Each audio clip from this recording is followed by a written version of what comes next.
हूं तो मैं कान नहीं हूं, मेरा कान है। जब सब कुछ मेरा है तो फिर मैं कौन? तो वही मैं जिसको हम आत्मा कहते हैं।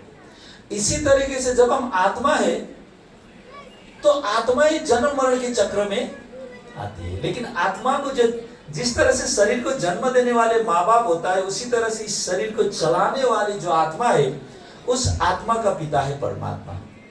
विश्व में 8.2 बिलियन पीपुल है। जितने भी धर्म के जितने भी लोग हैं इस दुनिया में, पूरे दुनिया में, सभी के पिता है वो परमात्मा।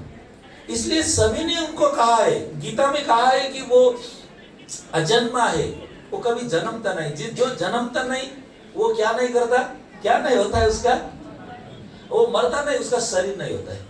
जो पैदा नहीं होता तो उसका शरीर नहीं होता है। जिसका शरीर नहीं होता है उसका क्या नहीं होता है, उसका हाथ पांव नहीं होता है। इसलिए भगवान का कोई हाथ पांव नहीं है। इसलिए कहते हैं कि मैं अजन्मा अभोक्ता अविनाशी हूं, मैं सूरज चांद सितारों से भी पार ब्रह्म में रहने वाली अखंड निराकार ज्योतिर्बिंदु। तो ये तो हिंदू धर्म वाले ने गीता में कह दिया। यही बात अगर क्रिश्चियन धर्म के अंदर देखेंगे तो क्या कहेंगे, परमेश्वर ज्योति स्वरूप है, गॉड इज लाइट। हिंदू धर्म वाले निराकार ज्योतिर्बिंदु कहें या क्रिश्चियन धर्म वाले परमात्मा ज्योति स्वरूप कहे, बात तो एक ही है ना। यही बात अगर हम मुस्लिम धर्म के अंदर देखेंगे तो वहां भी खुदा नूर, खुदा को नूर कहा गया। अगर आप गूगल में सर्च करेंगे कि नूर मीन्स द लाइट, हजरत मूसा ने इसी को कहा जोहेवा। जोहेवा का मतलब होता है लाइट। तो गुरु नानक जी ने भी यही कहा कि एक ओंकार निराकार है। तो हम लोग हिंदू धर्म वाले क्या कहते हैं, शिव। शिव का न माता है न पिता है। अगर किसी का माँ पिता नहीं है तो उसका जन्म नहीं होता। जिसका जन्म नहीं होता है उसका शरीर नहीं होता है। जिसका शरीर नहीं होता है उसका हाथ पांव नहीं होता है। इसलिए कोई भी शिव मंदिर में जाएंगे तो वहां पे शरीर नहीं होगा, एक मूर्ति, एक दिया जैसा।